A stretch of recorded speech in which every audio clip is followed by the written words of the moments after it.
Halo, selamat sore Tribuners. Anda sedang menyaksikan live update Tribun News edisi Kamis 7 April 2022. Sore ini akan kami sajikan informasi teraktual dan menarik yang dilaporkan secara langsung oleh reporter lapangan kami. Bersama saya, Misa Desirait, inilah live update selengkapnya. Warga Dusun Bangkeng, Desa Telum Pocoe, Kecamatan Marusu, Kabupaten Maros, Sulawesi Selatan digegerkan dengan penemuan bayi berjenis kelamin perempuan pada Rabu 6 April. Bayi tersebut ditemukan oleh seorang anak kecil yang hendak pergi memancing. Bayi perempuan tersebut lalu dievakuasi ke PKM Puskesmas Marusu untuk perawatan lebih lanjut.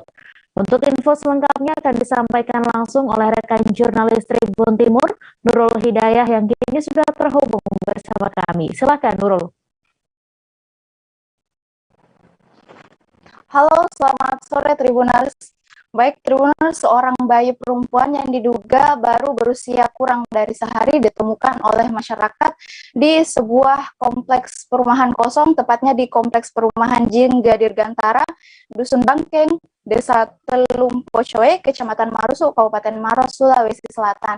Saat ditemukan, bayi ini ditemukan oleh segerombolan anak-anak yang hendak pergi memancing di salah satu danau yang berlokasi tidak jauh dari kompleks perumahan kosong ini, Tribuners. Anak-anak tersebut mendengar suara tangisan dan mereka awalnya tidak berani untuk mendekat karena mengira suara tangisan tersebut berasal dari bayi, maksud saya bayi genderuwo seperti itu, Tribuners, karena mengingat lokasi penemuannya ini adalah sebuah perumahan kosong yang sudah lama sekali tidak dihuni oleh masyarakat. Nah, setelah cukup lama mendengar tangisan tersebut, anak-anak ini kemudian meminta pertolongan kepada orang dewasa yang berada di sekitar perumahan dan sangat terkejut ketika menemukan bahwa suara tangisan tersebut berasal dari seorang bayi yang masih hidup dan kondisinya ini sudah dikerumuni semut dan juga sekujur tubuhnya ini sudah berbintik merah, Tribuners. Setelah menyelamatkan bayi tersebut, kemudian dibawa ke puskesmas terdekat dan perlu diketahui Tribuners, bayi ini ditemukan di himpitan dua rumah yang jaraknya itu lebarnya itu hanya sekitar 30 cm dan sudah ditumbuhi semak belukar. Jadi warga ini sama sekali tidak menyangka bahwa di lokasi tersebut akan ditemukan seorang bayi seperti itu, Tribuners. Dan setelah dibawa ke rumah sakit, pihak rumah sakit mengatakan bayi tersebut tiba tepat pukul 9 dan saat tiba bayi ini sudah tidak lagi menangis, yang menandakan bahwa alur pernafasannya ini sudah terganggu seperti itu, Tribuners. Dan setelah dilakukan pembersihan di sekujur tubuh bayi ini, semut-semutnya itu dihilangkan, kemudian diberikan bantuan oksigen, dan masih banyak lagi. Akhirnya setelah selang 2 jam kemudian, bayi ini pun akhirnya menangis dan menandakan bahwa alur pernafasannya ini sudah kembali normal. Dan dari wawancara kami bersama pihak kepolisian mengatakan diduga kuat bayi ini merupakan hasil hubungan gelap, terlihat dari beberapa meter dari lokasi penemuan bayi tersebut terdapat gumpalan darah dan juga cairan yang diduga kuat merupakan air ketuban dari ibu bayi tersebut. Dan juga bayi ini saat ditemukan Tribuners tidak terbalut sehelai benang pun dan ari-arinya itu masih melekat di tubuh sang bayi. Dan saat ini pihak kepolisian pun masih terus melakukan penyelidikan terhadap kasus pembuangan bayi ini, dan sementara itu bayi saat ini masih berada di Puskesmas Marusu dan sedang menjalani perawatan lebih lanjut oleh tenaga kesehatan di sana, dan kepala rumah sakitnya pun mengaku bersedia untuk memberikan untuk kebutuhan bayi saat ini ditanggung oleh pihaknya. Seperti itu, Mei, kembali ke studio. Baik, terima kasih Nurul atas laporan Anda, dan Tribuners, wartawan kami juga telah menghimpun wawancara dengan Kepala Puskesmas Marusu. Berikut tayangan untuk Anda. Alhamdulillah sudah mulai stabil kondisi bayinya. Beda sekali waktu pertama kali ditemukan. Bayinya juga sudah minum susu. Ya. Jenis kelaminnya apa tuh? Perempuan. Perempuan. Ya. Waktu pertama kali ditemukan, bagaimana kondisinya sendiri, Dok? Mengenaskan. Bagaimana lah bayi yang baru lahir ditaruh di tengah rumput dan terus dibermuti semut mulai dari malam sampai pagi. Kondisinya menangis gitu ya dok ya? Mungkin tangisnya sudah habis. Saya hebat sekali lihat kondisi seperti ini. Tangisnya sudah habis, sampai itu mulutnya dipenuhi semut. Dok, kira-kira berapa usia bayi ini dok? Baru 1 hari. Kalau dilihat dari hari-harinya yang masih agak basah, mungkin bahkan tempat melahirkannya itu masih ada ya Juga basah. ya, di situ juga. Kira-kira berapa jam itu dok? Usia Dari malam kira-kira 6 jam lah. 6 jam ya. 6 jam. Apa lagi? Saya lihat apa lagi kalau ibu-ibu? Ketuban.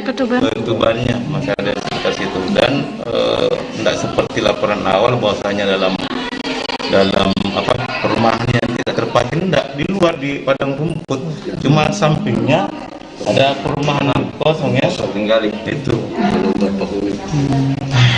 Ya Berapa beratnya dok? 3,1. Panjangnya dok?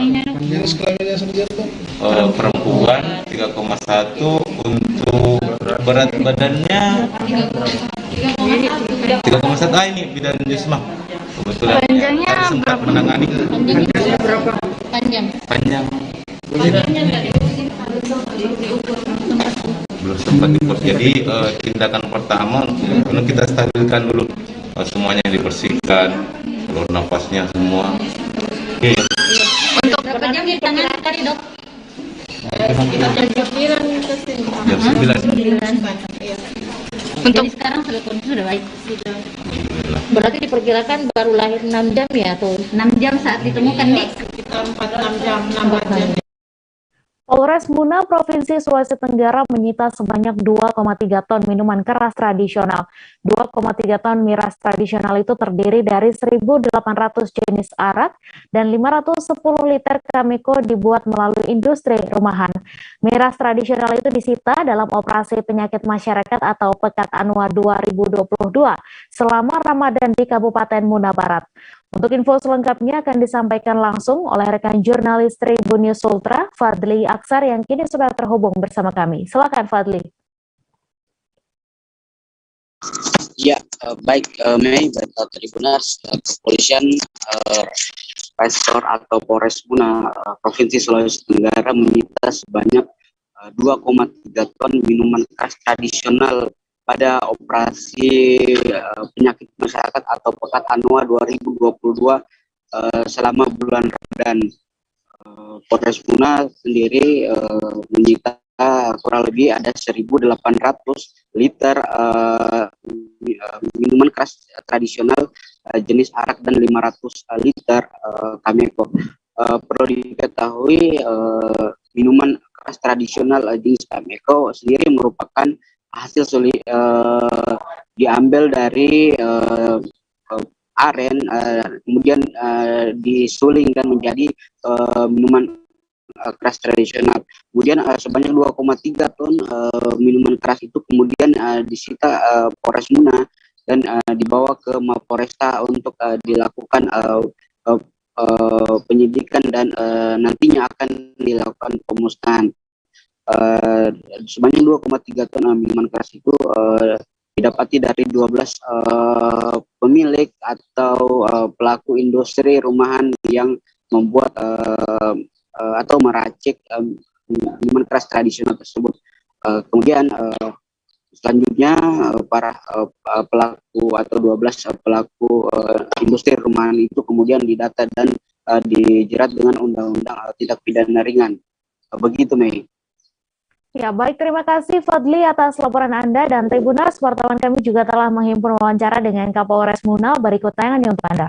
Desa Labugo, kemudian Barangka, kemudian Sangiatiworo atau di Desa Pampres, semuanya wilayah Kabupaten Muna Barat. Oke Pak, satu dari hasil 2 ton lebih ini, apa tidak ada tersangkanya Pak? Kan terkait penegakan hukum, ada nggak tersangkanya dari semua barang bukti ini? Ya jelas ada beberapa nantinya akan kita ambil keterangannya sebagai tindak lanjut bahan temuan ini yang kita sita. Jadi ada beberapa TKP pada saat kita datangi orangnya sudah melarikan diri. Tapi tetap informasi dari masyarakat kami harapkan untuk memberikan keterangan ataupun bahan masukan kepada kami untuk ditindaklanjuti siapa pemilik daripada barang-barang ini. Pelaku perampokan Bank Jabar Banten atau BJB cabang Fatmawati Cilandak, Jakarta Selatan ternyata terinspirasi dari serial Money Heist. Kapolres Metro Jakarta Selatan menjelaskan pelaku berinisial BS mengaku sering menonton serial Money Heist hingga mencoba meniru adegan di film tersebut. Untuk informasi selengkapnya akan disampaikan langsung oleh rekan jurnalis Tribun Jakarta, Anas Furqon Hakim yang kini sudah terhubung bersama kami. Silakan Anas. Ya, baik.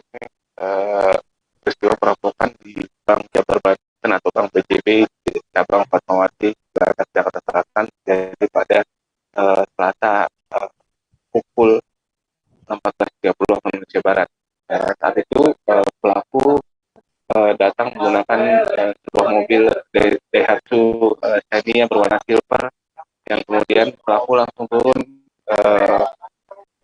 menuju Bank BJB tersebut dan langsung mengeluarkan atau menodongkan senjata ke arah karyawan dan satpam di bank tersebut. Setelahnya pelaku juga meminta karyawan dan satpam tersebut untuk diharap. Namun salah satu satpam menolak untuk menuruti permintaan pelaku, hingga akhirnya pelaku menembakkan senjata yang diduga merupakan airsoft gun.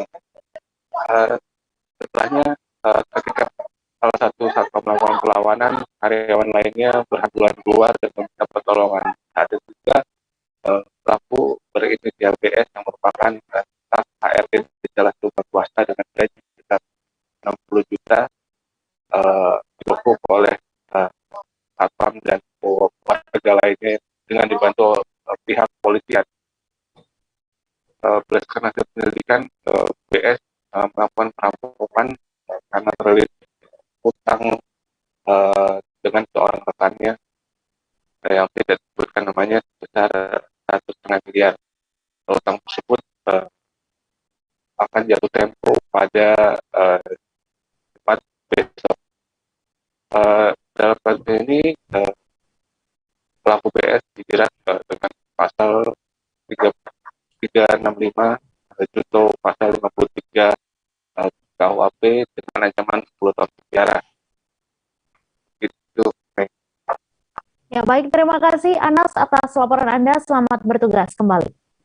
Polres Lampung Utara berhasil mengungkap 15 kasus narkoba selama operasi anti Krakatau 2022. Dari 15 kasus tersebut, aparat Polres Lampung Utara mengamankan 8 orang bandar narkoba, 7 orang kurir, dan 5 orang yang masuk target operasi. Untuk info selengkapnya akan disampaikan langsung oleh rekan jurnalis Tribun Lampung, Anung Bayuwardi, yang kini sudah terhubung bersama kami. Silakan Anung. Ya, selamat sore Mei. Bisa dijelaskan, Polres Lampung Utara mengungkap 15 kasus tindak pidana narkotika di kabupaten setempat. 2 diantaranya merupakan kurir ganja yang lintas di Kabupaten Lampung Utara melalui jalur transportasi darat, yaitu menggunakan bis antar lintas, di mana polisi melakukan penyelidikan dengan sebelumnya ditelepon oleh orang atau warga, diketahui adanya pengiriman ganja sebanyak 3,7 kg melalui bis ALS. Kemudian anggota dengan cepat meresponnya dengan memberhentikan bis tersebut di Jalan ARPN Lampung Utara. Setelah dicek, ternyata benar keberadaan jenis barang haram tersebut di bagasi mobil bis tersebut. Kemudian orang atau kurirnya dibawa ke Mapolres untuk dilakukan penyelidikan. Selain itu, anggota Polres setempat juga mengamankan TO dari kasus narkoba lainnya jenis sabu dan ganja sebagainya yang merupakan pengembangan. Demikian rekan Mei. Terima kasih Anung atas laporan Anda, dan Tribuners, wartawan kami juga telah menghimpun keterangan dari Kapolres Lampung Utara. Berikut tayangannya untuk Anda. Yang hadir dalam kegiatan press release ya, terkait ungkap kasus ya. Adapun pada kesempatan ini kami dari Polres Lampung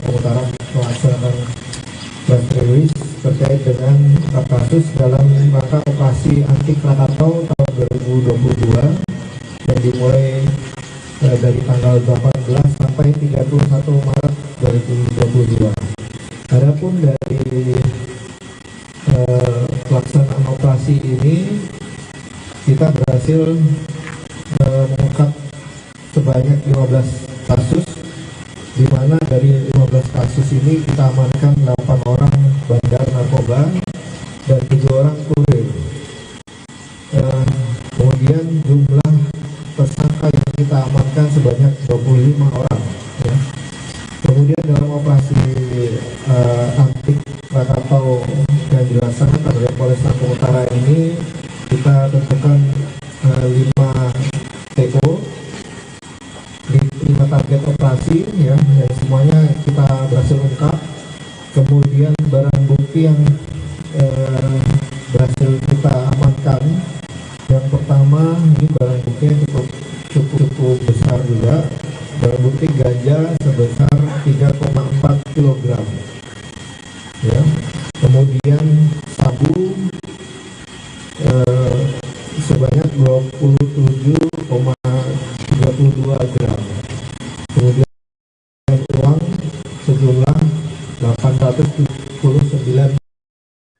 Pelaksanaan reka adegan pembunuhan Sri Agustina, 42 tahun oleh mahasiswa berinisial FN di kamar kos di Blok Cikawung, Kelurahan Cijoho menghabiskan waktu hingga hampir 4 jam.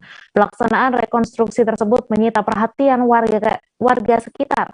Reka adegan ini terdiri kurang lebih ada sekitar 40 adegan. Untuk info selengkapnya akan disampaikan langsung oleh rekan jurnalis Tribun Cirebon, Ahmad Ripai, yang kini sudah terhubung bersama kami. Silakan Ripai. Terima kasih, Mei. Baik, untuk reka adegan yang dilakukan oleh mahasiswa atas nama FN ini dilakukan mendapat pengawalan dan pengawasan langsung dari Kapolres Kuningan, yaitu AKBP Dani Aryanda. Dalam pelaksanaan reka adegan ini tentu mengundang ataupun membuat sejumlah warga sekitar ingin melihat dan mengetahui bagaimana kondisi ataupun tindak tanduk yang dilakukan oknum mahasiswa saat melakukan perampasan nyawa terhadap penghuni kos tersebut. Demikian dalam reka adegan juga diketahui ada 40 adegan yang dilakukan dan didata oleh petugas kepolisian, sehingga dalam pelaksanaan itu berjalan memakan waktu hingga hampir 4 jam. Hal itu jelas mengundang juga banyak pemeran yang dilakukan dalam reka adegan ini, seperti saksi lain ataupun yang penghuni kos yang masih tetangga, kemudian ada juga orang tak dikenal. Mengenai orang tak dikenal dalam pemeran yang berlangsung di reka adegan itu, Kasat Reskrim Polres Kuningan yaitu AKP Muhammad Hafid Firmansyah mengungkap bahwa reka adegan ini dilakukan untuk melakukan kecocokan antara keterangan yang dikemukakan oleh pelaku perampasan nyawa dan bagaimana kondisi di lapangan semestinya. Dalam reka adegan juga tidak hanya dilakukan pengawasan oleh petugas kepolisian, namun ada juga Kasipidum dari Kejaksaan Negeri Kuningan. Sehingga di lokasi kejadian, Kasipidum juga memberikan saran ataupun memberikan keterangan kepada wartawan untuk mengamankan barang-barang ataupun barang-barang yang berada di lokasi tempat kejadian itu tidak dialihkan atau diambil hingga batas waktu tertentu ataupun munculnya putusan daripada perkara perampasan nyawa ini. Demikian, Mei.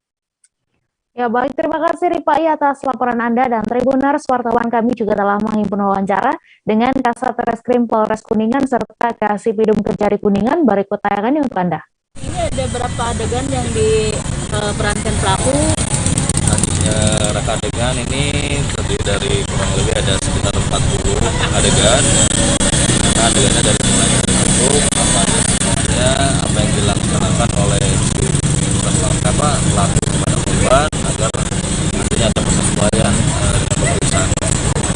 Tadi ada orang yang tidak dikenal, itu peran orang tersebut apa itu? Sekarang memang keterangan dari pelaku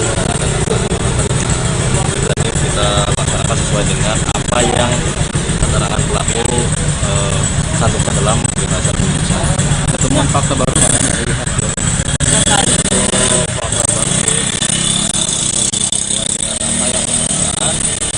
Juga memang hal ini dilakukan untuk adanya percocokkan antara kejadian dengan BAP dan pelaksanaannya seperti apa untuk sesuaian.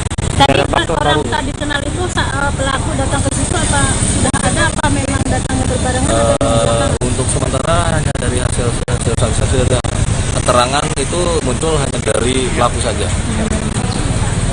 Tadi di adegan ke-18 itu, dan saya lihat itu si posisi orang tidak dikenal itu sedang membekap korban, kemudian si pelaku menjerat si korban, itu bagaimana itu kan? Berarti kan kalau dilihat dari situ kedua belah pihak ini ada kerjasama. Ya, untuk hasil pemeriksaan keterangan dari pelaku seperti itu. Namun kita tidak hanya memeriksa dari hasil keterangan pelaku, tapi ada juga keterangan lainnya. Berarti sampai saat ini untuk identitas orang tidak dikenal sendiri belum diketahui ya? Untuk obat racun sendiri, untuk racun keterangan dari pelaku sudah ada di situ. Barang-barang yang ada di TKP dibiarkan saja untuk sementara, karena apabila dimungkinkan suatu hari diperlukan untuk persidangan, apabila memang ada suatu kondisi yang belum meyakinkan para pihak antara kejaksaan dengan pengadilan, dapat dicek kembali, maka sampai dengan putusan agar TKP ataupun barang-barang yang ada di situ jangan dialihkan kemana-mana sementara. Meskipun itu barang-barang milik adalah misalkan milik korban, dibiarkan saja dulu, nanti hak-hak korban atau keluarganya pun tetap akan kita kembalikan. Hingga berapa lama Pak biasanya? Hingga nanti diputus oleh pengadilan. Sudah inkrah ya? Siap. Pak, kemudian tadi melihat alur daripada ini gimana Pak? Ya, sepanjang ini memang ini bentuk kerjasama ya antara kepolisian dan kejaksaan, penyidik dengan jaksa peneliti, agar penyidikan ini bisa dilaksanakan dengan cepat dan tidak terjadi bolak-balik perkara. Sehingga dengan adanya ini jaksa peneliti pun akan lebih jelas bagaimana duduk perkara atau sangkaan atau dugaan yang dilakukan oleh tersangka ini. Artinya ini menentukan kecocokan si pelaku sama narkotika. Ya, makasih ya. Nasib pilu dialami seorang kakek bernama Mengedung berusia 62 tahun, warga desa Belang-Belang, Kecamatan Kaluku, Kabupaten Mamuju. Pasalnya ia hidup sebatang kara dengan kondisi sakit. Ia sudah bertahun-tahun tinggal seorang diri di rumah berukuran kecil dengan kondisi memprihatinkan. Beruntungnya ada relawan kemanusiaan yang tergugah merawat dan membawanya ke Puskesmas Beru-Beru, Kecamatan Kaluku. Untuk info selengkapnya akan disampaikan langsung oleh rekan jurnalis Tribun Sulbar, Abdurrahman, yang kini sudah terhubung bersama kami.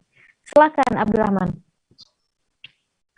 Ya, baik, di studio dan Tribuners, di mana seorang kakek berumur 62 tahun ini sudah hidup selama bertahun-tahun di salah satu desa di Kecamatan Kaluku, Kabupaten Mamuju, di mana kakek ini sebenarnya bukan berasal dari Kecamatan Kaluku, namun kakek ini berasal dari Kota Palopo, Sulawesi Selatan. Namun si kakek ini ditinggal oleh sang anaknya selama bertahun-tahun, sehingga kemudian tidak mendapat perhatian dari warga sekitar. Setelah kemudian diketahui kakek ini sakit, pihak dari relawan Merah Putih Taluku ini langsung memberikan pertolongan kepada sang kakek untuk dilakukan perawatan, dibawa ke rumah sakit daerah Kabupaten Mamuju. Namun hingga saat ini kakek ini sedang berada di rumah sakit Mamuju dan juga dikabarkan bahwa salah satu anak dari kakek ini sudah datang ke Mamuju untuk melihat orang tuanya yang sedang sakit dan kabarnya akan dibawa ke kampung halamannya. Demikian dia.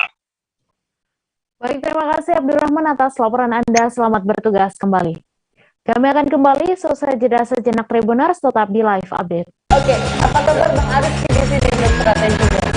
Ya, kalau saya sendiri di Game 37 ini yang semalam baru mulai, saya udah Sebenarnya aku nggak ngerasain penangkapan atau penggerbegan atau apapun itu, karena gini loh, posisinya aku kriteria. Jadi kita mengenal disebut dengan stroke yang tidak berdarah dengan stroke yang berdarah. Stroke yang tidak berdarah itu biasanya ditandai dengan adanya penyumbatan. Kalau itu terjadi di sini mungkin pikirnya tidak ke situ kali ya, tapi kalau di Korea atau di Kamboja itu ada beberapa paper yang saya itu mas ya dulunya tukang koran. Oh gitu ya, tukang koran ya, saya baca itu tuh kan pernah baca kan ya. Jadi kalau saya jadi pangdam itu udah bersyukur banget si anak ini dijadikan sebagai tersangka begitu. Ya, kalau ini kita bicara yang di luar kasus Sebongombo ya. Dengan nama hujan shower, di mana terdapat batas jelas antara daerah hujan dan tidak hujan yang biasanya terjadi pada fase awal macro stage atau berbahaya itu Kang. Jadi mulai artinya terjadinya perlempekan. Nah itu untuk penetrasi akan sulit. Gitu, ya. Dok, saya ini menurut saya memang tidak mudah, bukan urusan tanah diambil. Kalau misalnya Amerika Serikat sekarang, Rasulullah mengatakan dalam sebuah hadis bahwa berpuasa di 6 hari Syawal itu. Oke, apa kabar Bang Arif di sini strateginya?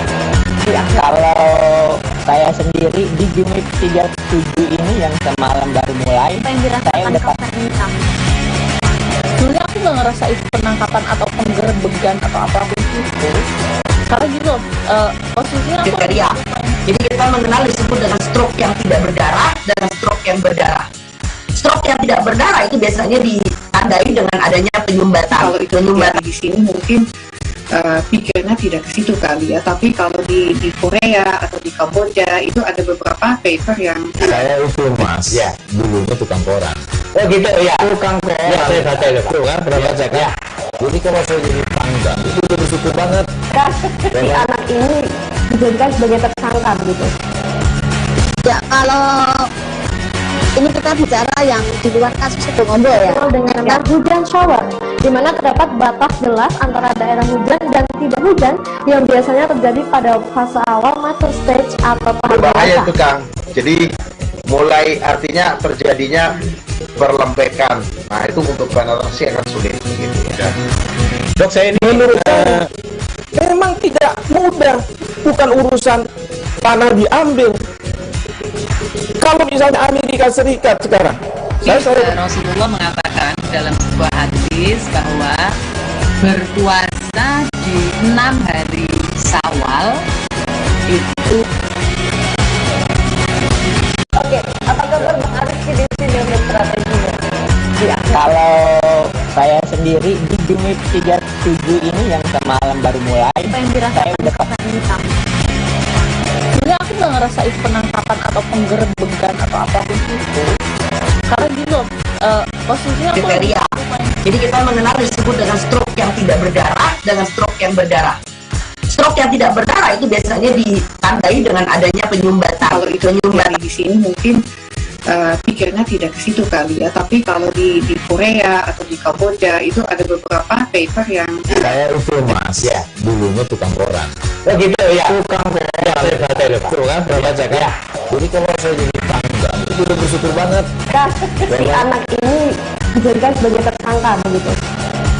Ya, kalau ini kita bicara yang di luar kasus Situbondo ya. Dengan hujan shower, di mana terdapat batas jelas antara daerah hujan dan tidak hujan yang biasanya terjadi pada fase awal mature stage atau tahap Bahaya itu Kang. Jadi mulai artinya terjadinya perlembekan. Nah itu untuk penetrasi akan sulit. Gitu ya. Dok, menurut saya memang tidak mudah, bukan urusan tanah diambil. Kalau misalnya Amerika Serikat sekarang, Rasulullah mengatakan dalam sebuah hadis bahwa berpuasa di 6 hari Syawal itu. Oke, apa kabar Bang Arif di sini strateginya? Ya, kalau saya sendiri di Jumip 37 ini yang semalam baru mulai, saya udah Terima kasih Anda masih menyaksikan live update. Fenomena hujan aneh terjadi di Kabupaten Polewali Mandar, Sulawesi Barat. Peristiwa ini mengundang perhatian warga setempat. Pasalnya hujan tersebut hanya mengguyur sebagian area jalan. Sementara jalan lain dengan jarak hanya radius beberapa meter, kering tanpa gerimis dan cuaca cerah. Untuk info selengkapnya akan disampaikan langsung oleh rekan jurnalis Tribun Sulbar, Hasan, yang kini sudah terhubung bersama kami. Silakan Hasan. Ya, baik rekan Mei, dan memang pada tanggal tepatnya 2 hari lalu telah terjadi fenomena langka di mana hujan deras ini hanya mengguyur sebagian jalan di wilayah Kabupaten Polewali Mandar, tepatnya di Desa Lampoko, Kecamatan Campalagi ya. Di mana pada saat itu saya sementara melintas, tiba-tiba dengan jarak sekitar 10 meter dari posisi saya berada itu hujan deras di area situ. Sementara pada posisi saya itu tidak sama sekali basah, tidak ada gerimis pada saat itu terjadi. Fenomena ini bukan cuma disaksikan sendiri oleh saya, tetapi banyak sejumlah warga yang menyaksikan, bahkan mengabadikan fenomena langka tersebut. Terkait dengan fenomena tersebut, tadi saya sudah konfirmasi langsung sama pihak Badan Meteorologi, Klimatologi dan Geofisika. BMKG menyebut bahwa fenomena tersebut adalah fenomena yang biasa terjadi. Bukan baru pertama kali terjadi di Indonesia ataupun di Sulawesi Barat. Menurutnya bahwa fenomena hujan seperti itu adalah dipengaruhi oleh awan cumulonimbus, di mana awan pembentukan hujan yang mencakup hanya sebagian wilayah, dan itulah penyebabnya sehingga terjadi hujan hanya sebagian tipis saja. Begitu, Mei. Ya, baik, terima kasih Hasan atas laporan Anda. Selamat bertugas kembali. Kita beralih ke informasi selanjutnya, Tribuners. Masa pemuda dan keluarga korban penembakan Herman melakukan aksi tabur bunga di depan Mapolres Sumeneb pada Rabu 6 April. Pasalnya mereka kecewa karena tak ditemui Kapolres Sumeneb AKBP Rahman Wijaya. Selain itu juga belum ada pernyataan resmi di muka umum terkait perkembangan 5 oknum polisi yang sudah diproses. Untuk info selengkapnya akan disampaikan langsung oleh rekan jurnalis Tribun Madura, Ali Hafidz, yang kini sudah terhubung bersama kami. Silakan, Ali.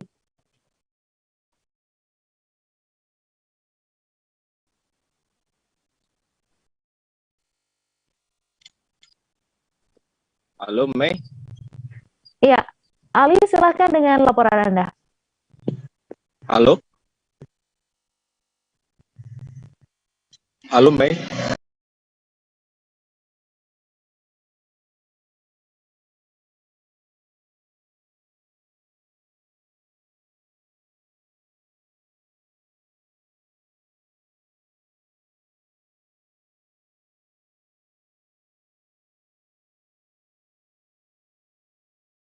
Di Rabu tanggal 6 2022 sejumlah pemuda yang tergabung dalam GMNI Kabupaten Sumeneb dan juga keluarga korban penembakan almarhum Herman, peristiwa yang terjadi pada 13 Maret 2022 di Jalan Adirasa, di Jalan Raya Adirasa, Desa Kolor, Kecamatan Kota Kabupaten Sumeneb, kembali menggelar aksi unjuk rasa di depan Mapolres Kabupaten Sumeneb, tepatnya di Jalan Raya Urip Sumoharjo. Unjuk rasa dilakukan untuk mempertanyakan pernyataan Kapolres Sumeneb terkait tuntutan yang disampaikan demonstrasi sebelumnya pada tanggal 17 Maret 2022 yang juga ditandatangani oleh Bapak Kapolres Sumeneb AKBP Rahman Wijaya, bahwa untuk mengumumkan hasil atau perkembangan dari 5 oknum yang terlibat dalam aksi penembakan pada tanggal 13 Maret 2022 kemarin itu. Cuman dari beberapa jam hingga sore, masa belum sempat ditemui oleh Bapak Kapolres Sumeneb, sehingga terjadi gesekan antara peserta dengan salah satu aparat kepolisian yang siap siaga menjaga untuk merangsek masuk ke dalam Mapolres Kabupaten Sumeneb, Madura, Tribunnyos, untuk dijaga ketat. Salah satu peserta masa aksi itu terlihat membawa bekas ban yang akan dicoba untuk dibakar ya pada saat itu, sehingga salah satu personel untuk memaksa mengambil paksa ban tersebut sehingga tidak terjadi untuk bakar-bakar ban. Nah, cuman peserta aksi menaburkan sejumlah menaburkan bunga di depan aparat kepolisian sebagai bentuk kekecewaan kepada Kapolres Sumeneb, karena hingga hampir satu bulan perkembangan 5 oknum Polres Sumeneb yang dipanggil, yang diperiksa dan yang diproses oleh Polda Jawa Timur ini belum diketahui atau belum jelas ya. Hingga saat ini tidak ada pernyataan resmi dari Bapak Kapolres Sumeneb AKBP Rahman Wijaya sampai di mana perkembangan kasus soal penembakan 13 Maret tersebut. Hingga malam hari sekitar pukul 18.00 sebelum sholat tarawih dimulai, akhirnya peserta aksi yang sempat bertahan di depan Mapolres Kabupaten Sumeneb itu ditemui langsung oleh Bapak Kapolres Sumeneb. Ia menyampaikan bahwa soal 5 oknum personel Polres Sumeneb itu ditangani oleh Polda Jatim, tetap ditangani oleh Polda Jatim atau instansi yang yang di bidangnya gitu ya.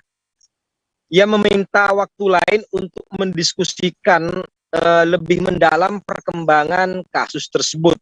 Akhirnya sekitar pukul 18.30 sebelum jamaah sholat tarawih dimulai, masa aksi demonstrasi dari sejumlah pemuda dan juga keluarga almarhum Herman itu membubarkan diri.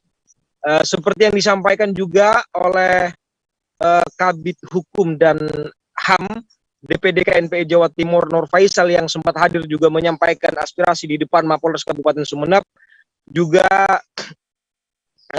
akan mengumumkan hasil diskusi yang akan dilakukan dua perwakilan pemuda dan juga keluarga korban penembakan almarhum Herman itu dengan Bapak Kapolres Kabupaten Sumeneb.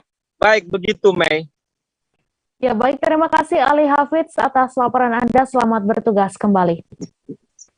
Kasus kematian 2 orang pekerja pabrik pupuk di Desa Plandi, Kecamatan Wonosari, Kabupaten Malang terus diselidiki Satreskrim Polres Malang. Polisi tengah mendalami keterangan 5 orang saksi guna menyingkap tabir di balik tewasnya Rizky dan Lasianto yang tercebur kolam pengolahan pupuk berbau menyengat. Namun polisi belum bisa memastikan adanya sertifikat analisa mengenai dampak lingkungan perusahaan tersebut. Untuk info selengkapnya akan disampaikan langsung oleh rekan jurnalis Surya Malang, Erwin Wicaksono yang kini sudah terhubung bersama kami. Silakan Erwin.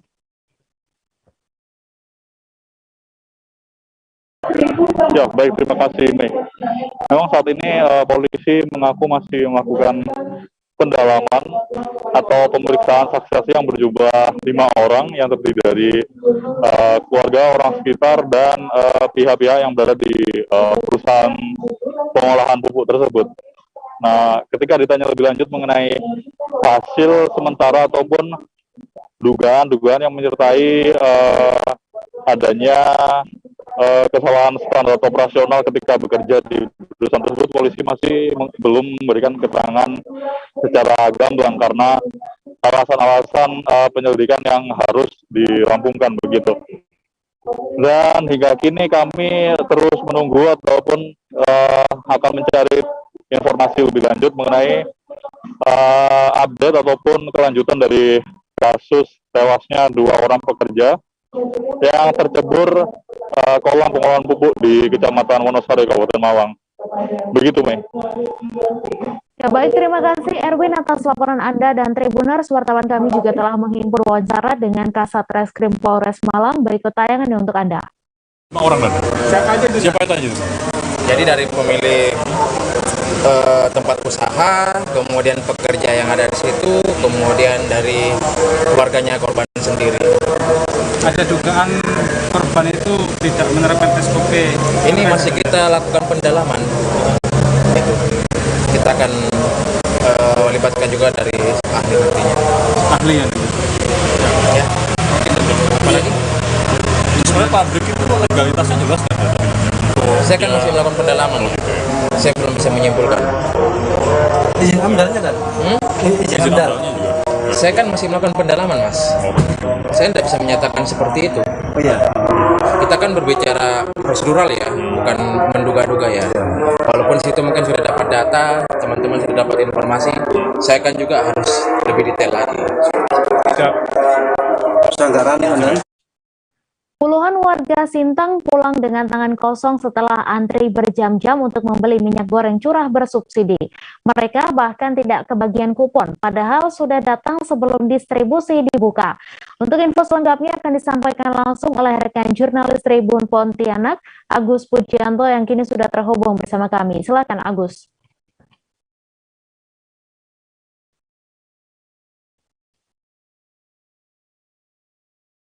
Dan juga Tribunus dimanapun Anda berada, benar bahwa tadi pagi dilakukan distribusi minyak goreng curah di halaman kantor Dinas Perindustrian Perdagangan Kabupaten Sintang. Ada ratusan masyarakat yang mengantri sejak pagi sebelum distribusi itu dibuka pada pukul 9. Hanya saja pada saat warga datang 1 jam sebelum dibuka, itu kuponnya sudah habis, Mei.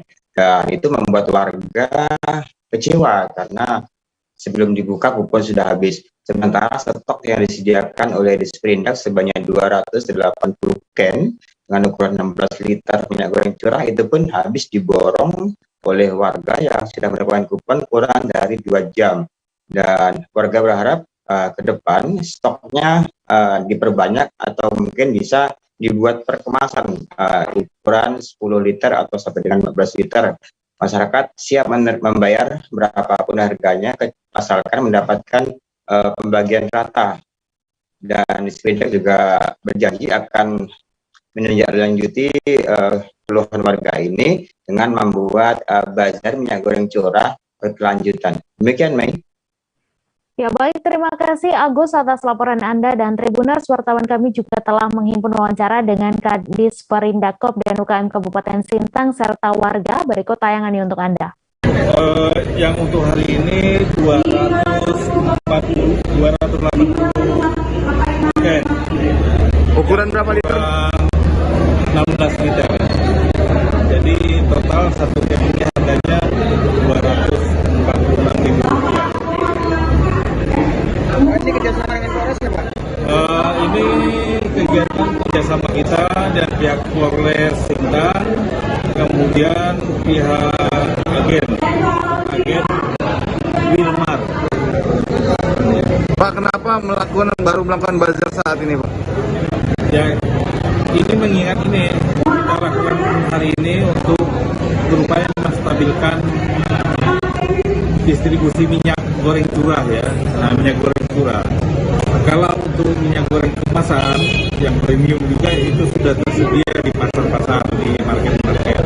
Tapi untuk minyak goreng curah masih belum tersedia. Dan ini adalah juga upaya untuk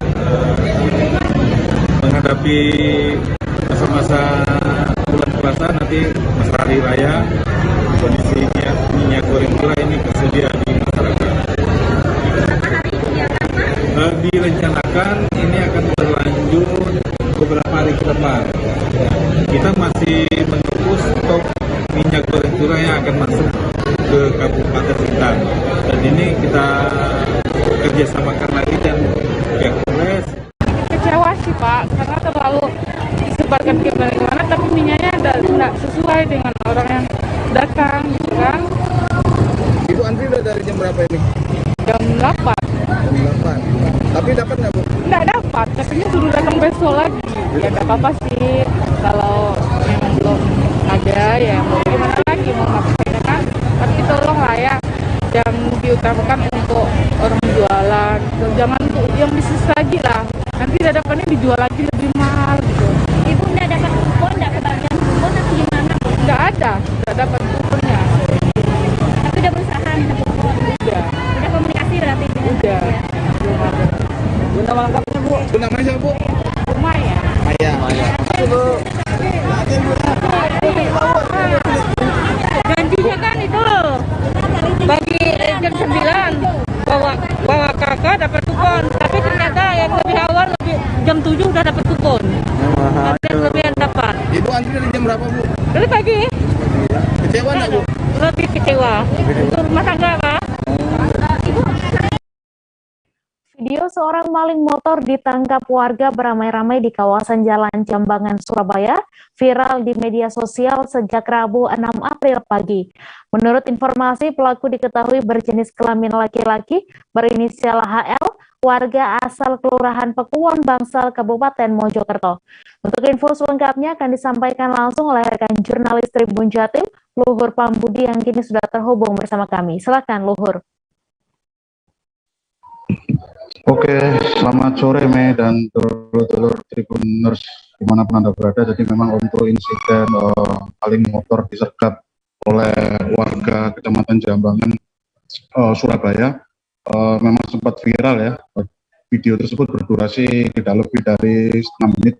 Jadi video maling tersebut diketahui memang dalam keadaan linglung disergap oleh warga Jambangan, Surabaya, sempat terlibat tarik-menarik motor dengan korban. Artinya pelaku ini ketika hendak menggondol motor Honda Beat milik korban ini sempat dipergoki, kemudian terjadi tarik-menarik kendaraan antara kedua belah pihak, tapi tentunya dimenangkan oleh pihak korban yang akhirnya mencari perhatian dengan berteriak meneriaki pelaku maling, akhirnya berhasil diamankan. Dan untuk korban sendiri, informasi yang kami himpun adalah seorang pemilik apotek ya, jadi lokasinya juga ada di sebuah apotek kecil yang ada di kawasan Jambangan, Surabaya.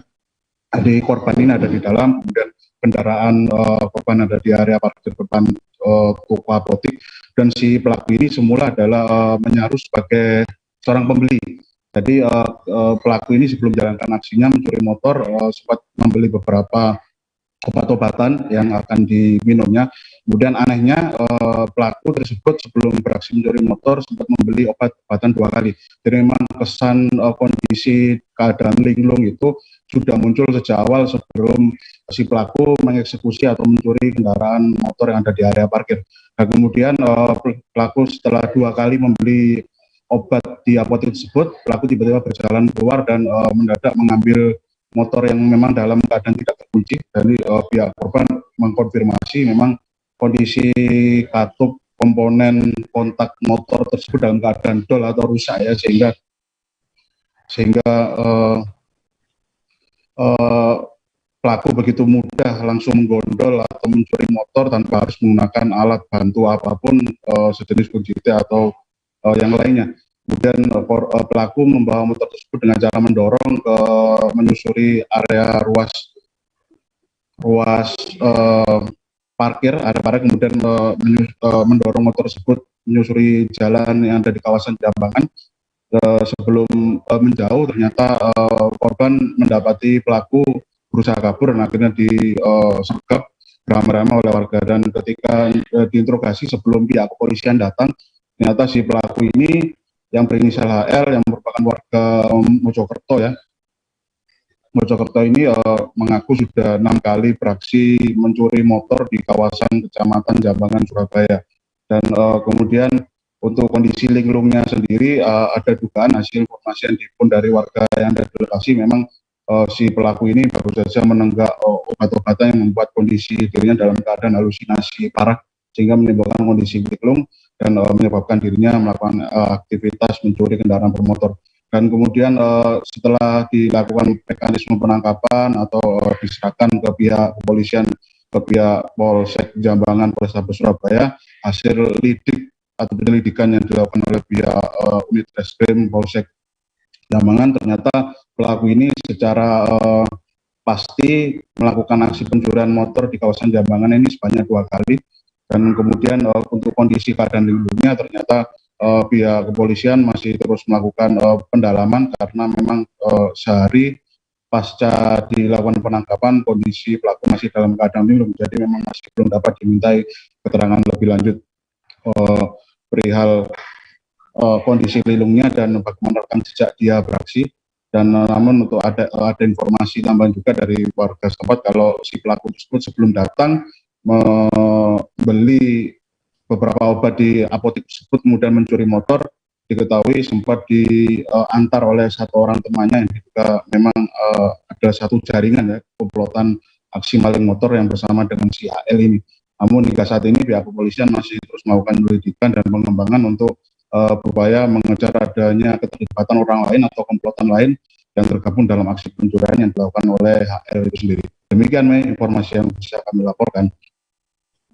Terima kasih Luhur Pambudi atas laporan Anda. Selamat bertugas kembali.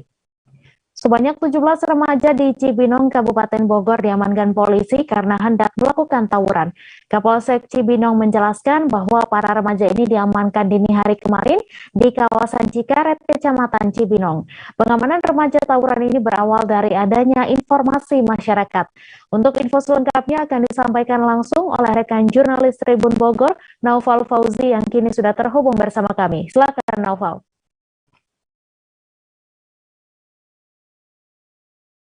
Rekan Mei dan juga rekan-rekan Tribuners, saya informasikan bahwa terkait adanya kelompok anak muda atau remaja yang diamankan oleh Polsek Cibinong ini diamankan baru-baru ini oleh tim patroli dari Polsek Cibinong, dan mereka ini merupakan remaja dengan usia rata-rata masih duduk di bangku SMA atau sederajat. Namun ada satu di antara mereka yang usianya masih dini, yaitu berusia 12 tahun atau masih duduk di bangku sekolah dasar.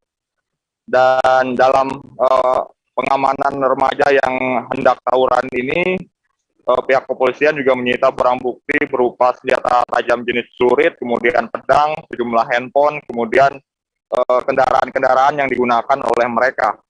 Kapolsek Cibinong AKP Adimas menjelaskan bahwa mereka ini ditangkap di 2 TKP berbeda di wilayah Cikaret, Kecamatan Cibinong, dan awalnya itu berasal dari laporan masyarakat.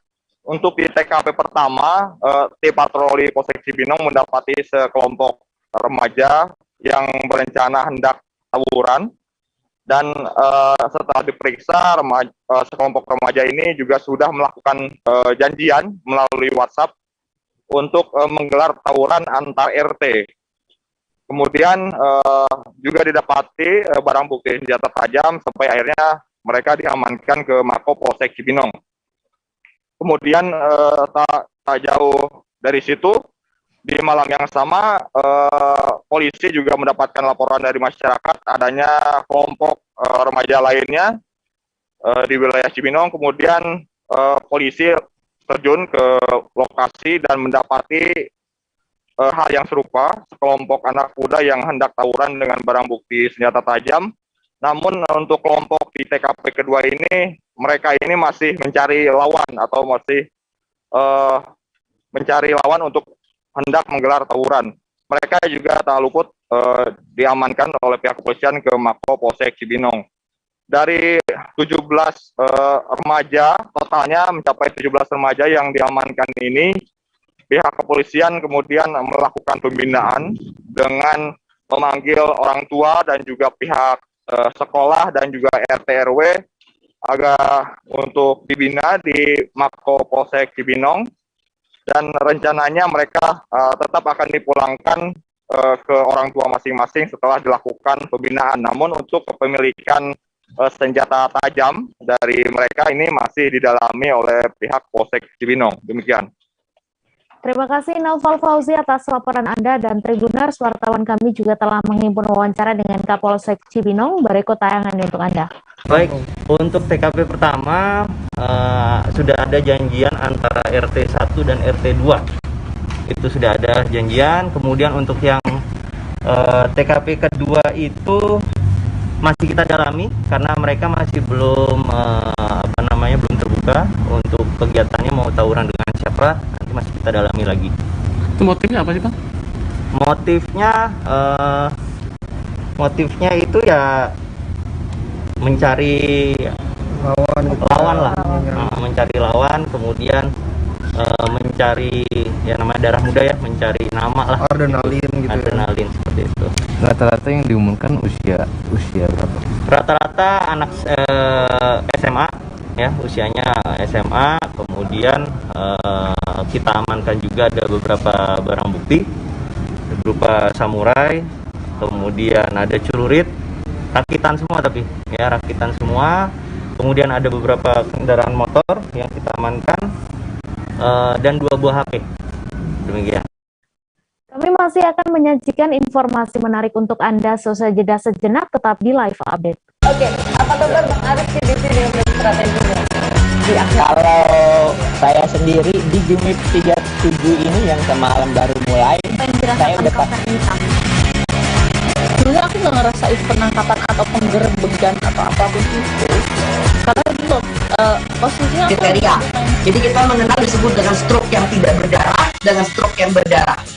Stroke yang tidak berdarah itu biasanya ditandai dengan adanya penyumbatan. Kalau itu penyumbatan di sini mungkin pikirnya tidak ke situ kali ya, tapi kalau di Korea atau di Kamboja itu ada beberapa paper yang saya itu Mas ya, dulunya tukang koran. Oh gitu ya, tukang koran. Saya baca ya, tuh kan pernah baca kan ya. Jadi kalau saya jadi tanggal itu bersyukur banget. Si anak ini dijadikan sebagai tersangka begitu. Ya, kalau ini kita bicara yang di luar kasus Sebongombo ya. Dengan nama hujan shower, di mana terdapat batas jelas antara daerah hujan dan tidak hujan yang biasanya terjadi pada fase awal mature stage atau berbahaya itu Kang. Jadi mulai artinya terjadinya perlembekan. Nah itu untuk penetrasi akan sulit. Gitu ya. Dok, saya ini menurut saya memang tidak mudah, bukan urusan tanah diambil. Kalau misalnya Amerika Serikat sekarang, Rasulullah mengatakan dalam sebuah hadis bahwa berpuasa di 6 hari Syawal itu. Oke, apa kabar Bang Arif di sini untuk strateginya? Kalau saya sendiri di Gimip 37 ini yang semalam baru mulai, saya udah dulu aku nggak ngerasain penangkapan atau penggerbegan atau apapun itu, karena gitu posisinya kriteria. Jadi kita mengenal disebut dengan stroke yang tidak berdarah dengan stroke yang berdarah.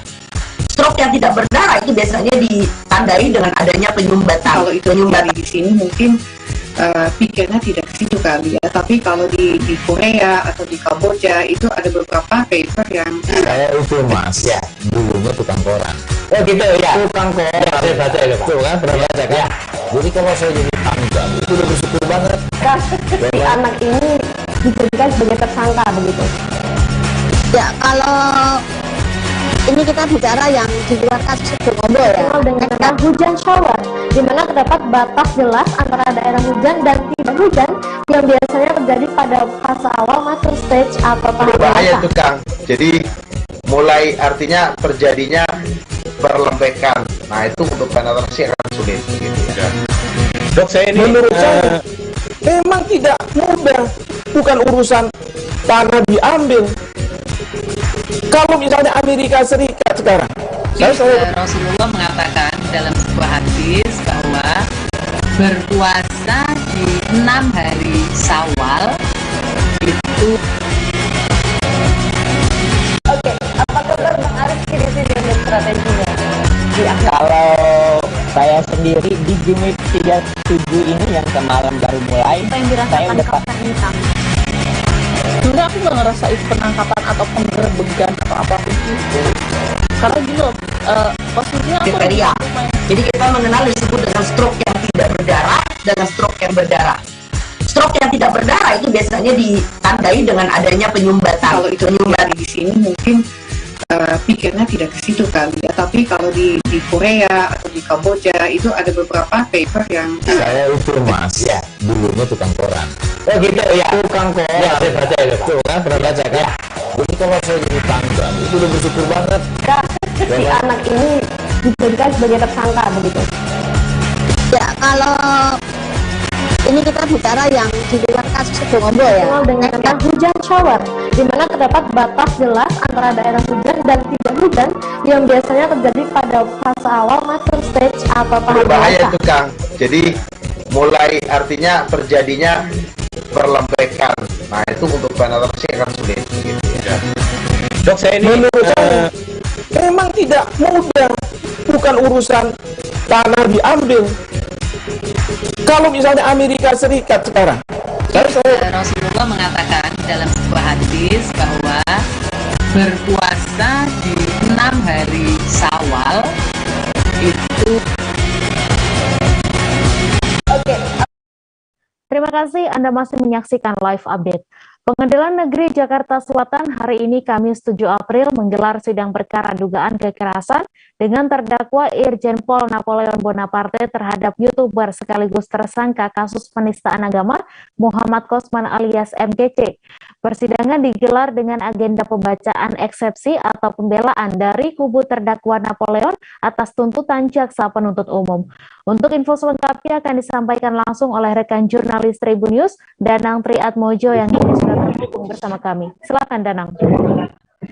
Baik, dalam eksepsinya tadi atau pembelaannya, kubu terdakwa Irjen Pol Napoleon Bonaparte mengatakan jaksa penuntut umum telah keliru dan tidak cermat dalam menuangkan dakwaannya.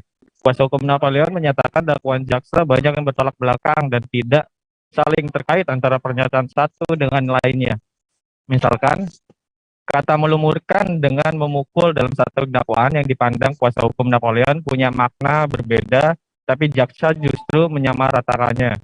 Selain itu, kubu Napoleon tadi juga menyatakan bahwa penganiayaan berupa melumuri kotoran manusia ke wajah Muhammad KC sebagaimana dalam dakwaan merupakan kategori penganiayaan ringan karena pihak korban tidak menjadi sakit atau luka-luka. Tindakan penganiayaan ringan ini dinilai kuasa hukum juga tidak memenuhi unsur penganiayaan sebagaimana ketentuan yang tertuang dalam pasal 170 ayat 2 KUHP.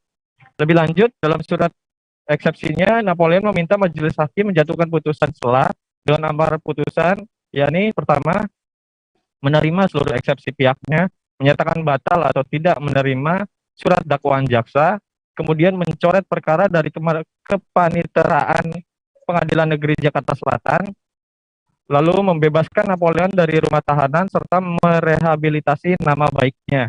Salah satu kuasa hukum Napoleon, Egy Sujana, tadi mengingatkan majelis hakim untuk bersikap adil dan dapat secara sungguh-sungguh mempertimbangkan seluruh eksepsi yang disampaikan pihak Napoleon. Menanggapi eksepsi ini, pihak jaksa penuntut umum meminta waktu selama 2 minggu kepada majelis hakim untuk memberikan tanggapannya atas eksepsi Napoleon. Hakim kemudian sepakat memutuskan menunda dan menjadwalkan sidang berikutnya digelar pada Kamis 21 April 2022. Demikian. Ya, baik, terima kasih Danang atas laporan Anda, dan Tribuners, wartawan kami juga telah menghimpun wawancara dengan Irjen Pol Napoleon Bonaparte. Berikut tayangannya untuk Anda. Apa yang sudah tersebar di media, di awal penyidikan, bahwa saya mengeroyok KC dipegang sama tahanan lain. Itu tidak benar semua saudara. Ya, buat apa saya melakukan langkah seperti ini? Saya seorang perwira. Secara fisik pun KC lebih besar dari saya. Buat apa? Sangat tidak masuk akal yang menyebarkan konten begitu. Tidak perlu rame-rame.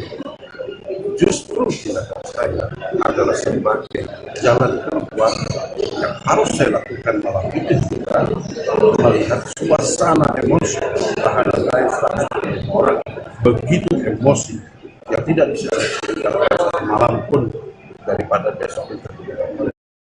Polda Metro Jaya memeriksa komedian Marcel Widianto dalam kasus Dia OnlyFans. Meski hanya berstatus saksi, kehadiran Marcel untuk memenuhi panggilan polisi sangat menyita perhatian. Marcel diperiksa lantaran pengakuan tersangka kasus pornografi Dia OnlyFans mengaku kepada penyidik jika kontennya dijual kepada seorang publik figur. Untuk info selengkapnya akan disampaikan langsung oleh rekan jurnalis Tribun News, Fandi Permana, yang kini sudah terhubung bersama kami. Silakan, Fandi. Selamat sore, Tribuners. Kami laporkan langsung dari Polda Metro Jaya bahwa tadi sekitar pukul 13.45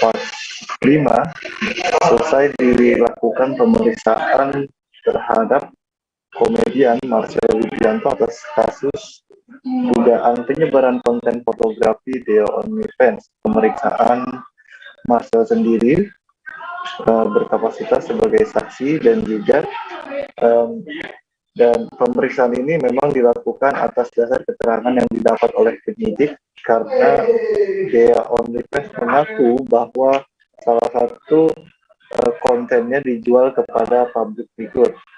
Kepada awak media, Marcel juga mengaku bahwa konten itu dibeli dengan harga sekitar 1,5 juta rupiah, di mana dengan membeli akses Google Drive yang berisi konten foto dan video porno itu, Marcel bisa mendapatkan akses untuk melihat seluruh isi dari konten-konten tersebut.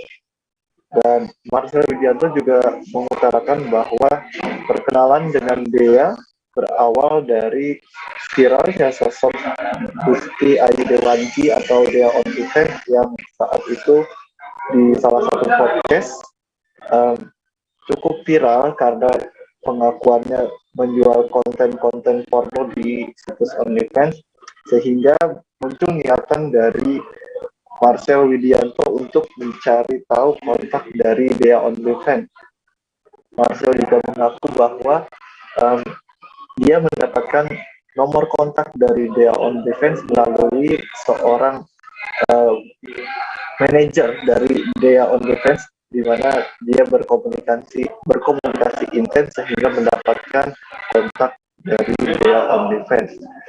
Dan saat diperiksa tadi, Marcel juga mengaku bahwa dirinya siap untuk menjalani pemeriksaan lanjutan apabila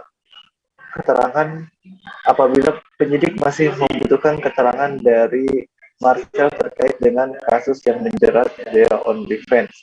Dan Marcel juga mengaku bahwa dirinya menanggapi santai dengan pemberitaan yang sangat masif mengenai dirinya terkait dengan dikaitkannya bahwa Marcel juga turut menyebar dari konten-konten porno milik Dia OnlyFans.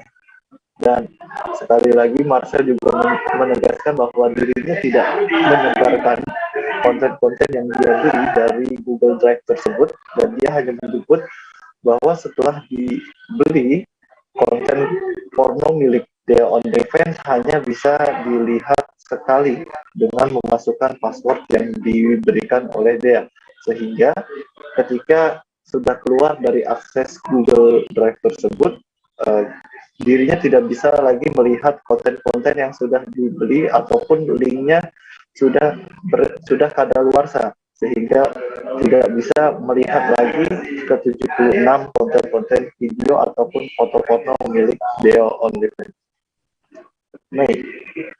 Ya baik, terima kasih Fandi Permana atas laporan Anda, dan Tribuners, wartawan kami juga telah menghimpun wawancara dengan Marcel Widianto. Berikut tayangannya untuk Anda. Ya, sejujurnya saya minta maaf dulu atas kegaduhan ini teman-teman. Iya. Dan saya juga kaget sebenarnya kenapa akhirnya ya sebenarnya ini perbuatan yang memang tidak bisa dibilang yang benar juga, dia juga ngakuin salah. Tapi buat kronologinya ini mau ada yang nanya dulu atau gimana nih? Jelasin dulu, saya jelasin dulu. Cerita dulu ya. Jadi gua kenal sama dia tuh dari setelah podcast tuh gue ngeliat dulu tuh di Twitter, karena gue main Twitter kan. Di Twitter tuh dia tuh sempat ada masalah sama mungkin dia kaget kali dengan sosmed. Akhirnya dia banyak banget tuh yang hujat waktu itu, tapi sebagai orang yang penasaran, gue kan pengen nyari sama siapa. Ih, kabar burung siapa? Tidak ada, aku ngambek, bocor-bocor. Tapi aku ngambek tadi nih. Pas waktu gua kebentuk kamera, bang, lu kenapa bang? Gua nggak apa-apa anjing. Udah kan gua mengumpat. Itu biasa aja tapi kan gua kan udah deket gitu, maksudnya udah biasa gitu. Jadi gitu lah teman-teman. Tapi tadi gua dorong kayak orang ketangkep sabu aja. Siapa? Udah dijawab tadi sama saya saudaraku. Aku tidak ingat apa dia. Nah, ini jadinya buat konsumsi pribadi ya, nggak sempat disebarin. Konsumsi pribadi, karena masa bayar tiba-tiba disebarin lagi kan. Bayar dulu baru gue kasih. Laki. Enggak dong. Usai direnovasi tahun 2021 lalu, kini Masjid Istiqlal memiliki tempat pusat jajanan serba ada atau Pujasera. Rencananya kawasan itu akan menjadi pusat kuliner halal terbesar di Jakarta. Imam Besar Masjid Istiqlal mengatakan pada Ramadan tahun 2022 ini pertama kalinya Pujasera Masjid Istiqlal dibuka. Untuk info selengkapnya akan disampaikan langsung oleh rekan jurnalis Warta Kota, Desi Selviani, yang kini sudah terhubung bersama kami. Silakan Desi. Ya, saat ini Masjid Istiqlal menggait UMKM kuliner untuk bisa menjajakan makanan di Pujasera yang mereka sediakan. Di Ramadan kali ini, Masjid Istiqlal uji coba membuka Pujasera di sepanjang sungai yang ada di dalam masjid. Itu kata Imam Besar Masjid Istiqlal, Pujasera itu luasnya sekitar 2 hektar, namun saat ini baru sebagian saja Pujasera yang dibuka karena saat ini masih dalam masa PPKM. Nah, di Pujasera itu satu kiosnya luasnya bisa 3 kali 3 meter. Beragam makanan saat ini sudah dijual di Pujasera itu, misalnya saja seperti nasi kebuli, lalu juga ada minuman teh manis, es jeruk, kemudian juga ada ayam goreng dan juga sampai makanan bento khas Jepang. Nah, di masjid itu sendiri tidak menerapkan sistem sewa kios begitu pada UMKM yang menyewa Pujasera, kios Pujasera di Masjid Istiqlal. Namun masjid menerapkan sistem bagi untung dari keuntungan yang didapat oleh para pedagang. Rencananya nanti akan ada 4 hektar lahan disediakan untuk pedagang makanan berjualan di sekitar halaman Masjid Istiqlal. Rencananya juga nanti apabila sudah efektif sepenuhnya, Pujasera di Masjid Istiqlal ini akan menjadi pusat jajanan terbesar halal di Jakarta. Seperti itu, Mei. Terima kasih Desi atas laporan Anda, dan Tribuners, wartawan kami juga telah mengimpun wawancara dengan penyewa kios serta Imam Besar Masjid Istiqlal. Berikut tayangannya untuk Anda. Semua yang sekarang ya. Ini berapa sih Mbak? Berapa kali berapa? Ini 3 kali berapa ya? 3 kali 3. Iya. Penyewaannya sendiri gimana waktu itu, ke pihak masjid kah atau gimana? Atau lewat online atau gimana? Udah ada pengurusnya ya. Oh, udah ada pengurus yang nyewa gitu. Iya. Berapa Mbak 3 kali 3 ini? Bagi hasil sih. Bagi hasil maksudnya? Bagi hasil, jadi mereka tidak ada sistem sewa kayaknya. Oh, jadi berapa keuntungan nanti berapa persennya gitu? Atau dari omset gitu. Dari omsetnya gitu berapa persennya gitu atau gimana? Ya, gitu. Oh, berapa persen biasanya? Kayaknya beda-beda. Oh, beda-beda. Oh, gitu. Kita juga nggak tahu. Tapi nggak ada tarif yang... Ada sih, cuman teman saya yang rekan saya. Oke, siap. Mbak siapa namanya Mbak? Mbak Astar. Oke. Per hari ini udah berapa nih buka puasa pertama Mbak? Belum banyak sih Mbak. Belum banyak. Ada 50? Belum. Ada sih. 50. Sambil mendengarkan pengajian ya, dan pada saat azan ya langsung datang ke Istiqlal. Itu kapan Pak? Ya, sekarang sudah ada. Sekarang untuk bukber sendiri berapa kios sih yang buka? Berapa kios yang udah dibuka di Istiqlal untuk Ramadan ini? Sementara ini percobaan ya, tapi nanti setelah Ramadan ini mereka sekarang sudah buka sebagian. Berapa sekarang? Ya, tapi karena launchingnya nanti itu sesudah Ramadan. Oh gitu. Ya. Tapi untuk Ramadan kali ini ya. Presiden Joko Widodo mengunjungi Candi Kedaton yang berada di kawasan Candi Muaro Jambi di Kabupaten Muaro Jambi pada Kamis 7 April. Presiden Jokowi dibuat kagum dengan bangunan yang sudah ada dari abad ke-7 tersebut, namun masih berdiri kuat. Untuk info selengkapnya akan disampaikan langsung oleh rekan jurnalis Tribun Jambi, Monang Widyoko yang kini sudah terhubung bersama kami. Silakan Monang. Baik, Mei. Patut kami jelaskan bahwa Presiden Joko Widodo melaksanakan kunjungan kerjanya ke Jambi pada hari ini, Kamis 7 April 2022.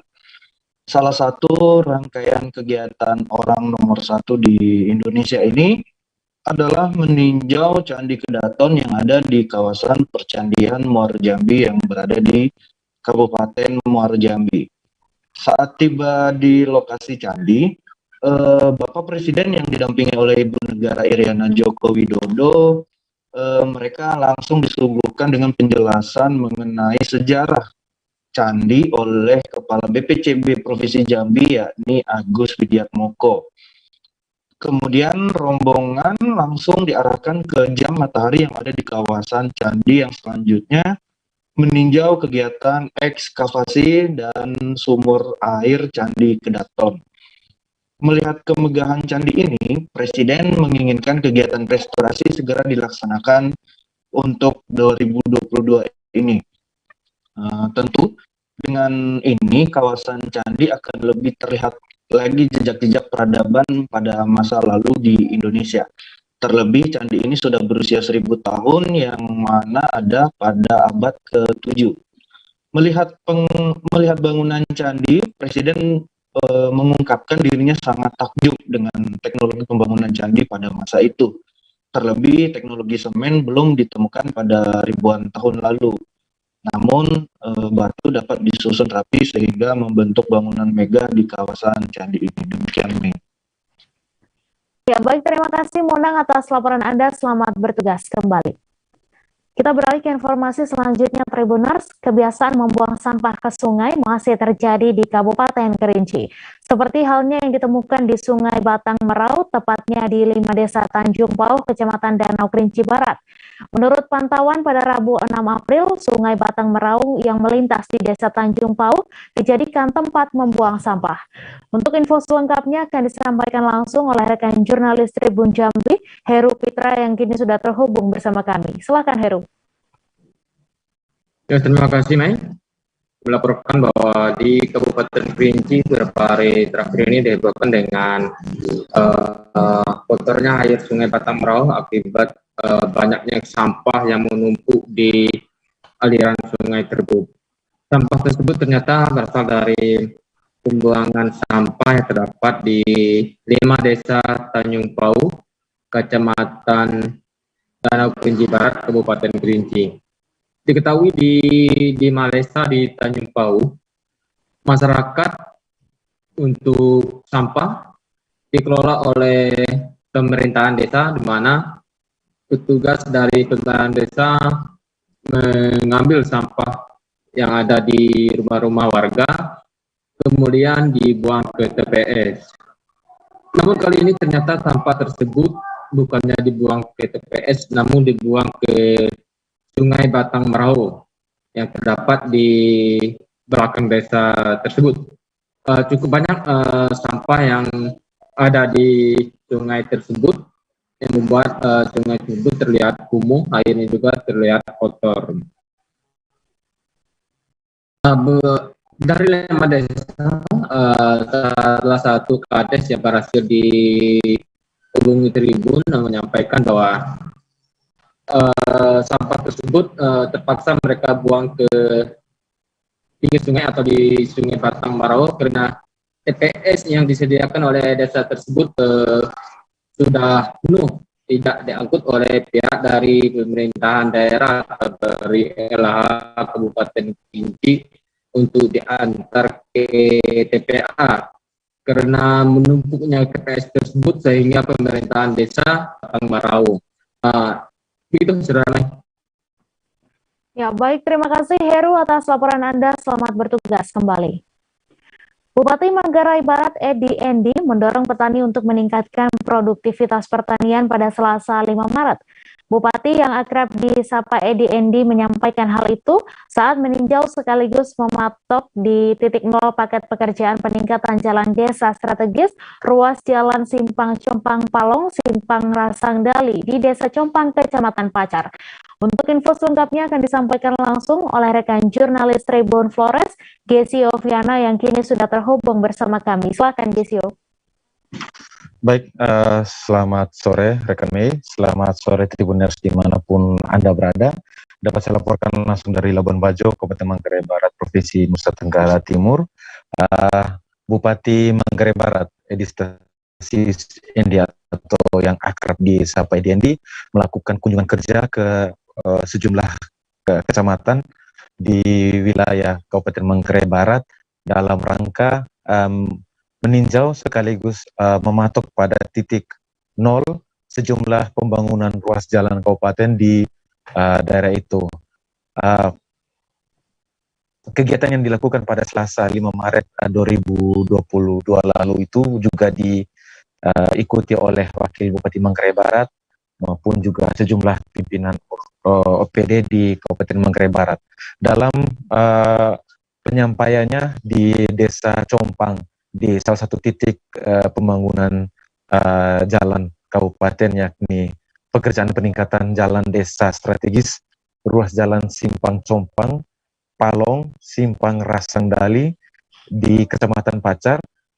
Politisi Partai Nasdem itu menyampaikan agar para petani mendorong para petani dapat terus berproduksi sehingga peningkatan jalan yang dilakukan oleh pemerintah daerah dapat dimanfaatkan dengan baik.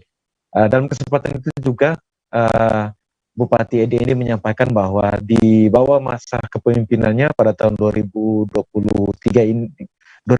hingga 2023 berfokus untuk peningkatan infrastruktur jalan sehingga dapat memudahkan masyarakat untuk mobilitas maupun juga memudahkan mobilitas hasil produksi pertanian.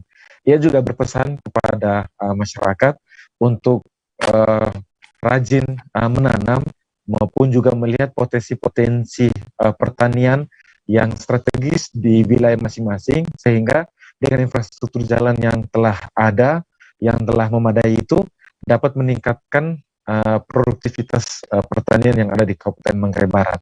Dalam kesempatan itu juga dia berpesan kepada para kontraktor maupun juga konsultan pengawas agar pekerjaan ruas jalan yang menggunakan dana, baik itu dana pinjaman maupun dana alokasi khusus dikerjakan sesuai dengan arahan, dikerjakan sesuai dengan petunjuk yang telah diberikan.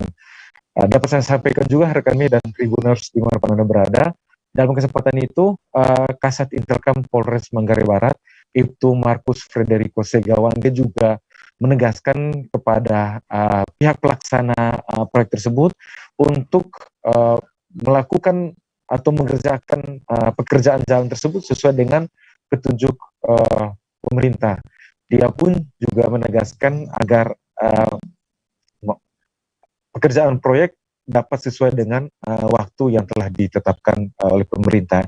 Tribuners dimanapun Anda berada, dapat juga saya sampaikan Kades Compang Maximus Jantu yang sempat diwawancarai pada Selasa lalu menyampaikan terima kasih atas kehadiran dari Bupati Edi Endi maupun juga rombongan yang ada, sebab ruas jalan kabupaten tersebut selama ini telah disampaikan ke pemerintah untuk diperbaiki, namun di masa kepemimpinan Bupati Edi Endilah pekerjaan jalan tersebut dapat dikerjakan. Ia pun juga berharap masyarakat desa dapat menggunakan jalan tersebut sesuai dengan peruntukannya ke depan.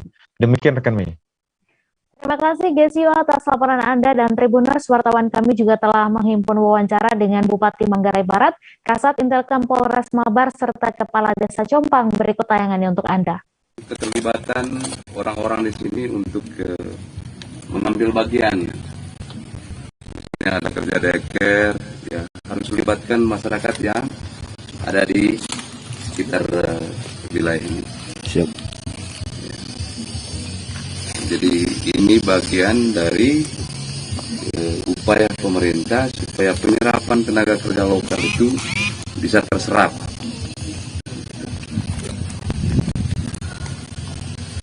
Terus untuk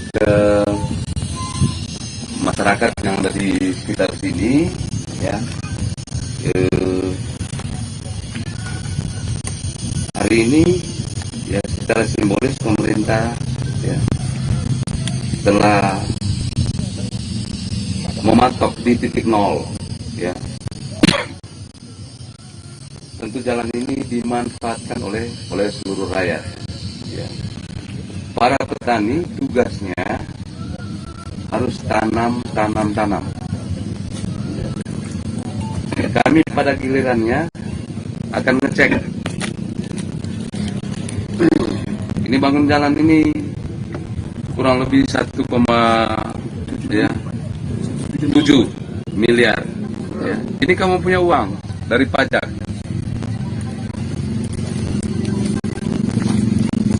Kalau sekarang kita punya pohon cengkeh misalnya hanya 5 atau 10, maka setelah jalan ini dikerjakan, dia harus menjadi 100. Ya, artinya ada dampaknya. Selama ini kamu mengeluh kalau sudah panen setengah mati pikulnya, ini sekarang pemerintah hadir. Maka tidak boleh ada alasan lagi bahwa setengah mati pikul kamu. Saya itu juga, ya. Sekali lagi katakan saya tunjuk. Harinya, kalau Anda taat, maka saya yakin tidak ada masalah. Semuanya kan sudah diperhitungkan. Ya.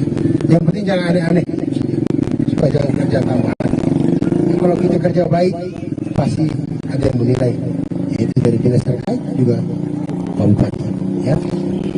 Saya hari ini pertama dengan Pak Bupati, sekaligus menyampaikan rasa bahagia saya bahwa inilah pemimpin yang Bapak-bapak pilih semua dengan semangat yang masih muda dan luar biasa. Ya. Selamat. Dari kami sebagai pemerintah desa sangat bangga dengan hadirnya Pak Bupati ini, yang mana jalan ini sudah berapa kali diperhatikan namun tidak terlaksana, baru kali ini. Sehingga dari kami pemerintah desa juga masyarakat menyampaikan banyak terima kasih kepada Bupati Paidi. Kami akan kembali selesai jeda sejenak, Tribuners, tetap di live update. Oke, apa kabar Bang Arif di sini untuk strateginya? Ya, kalau saya sendiri di Gimmick 37 ini yang semalam baru mulai, saya udah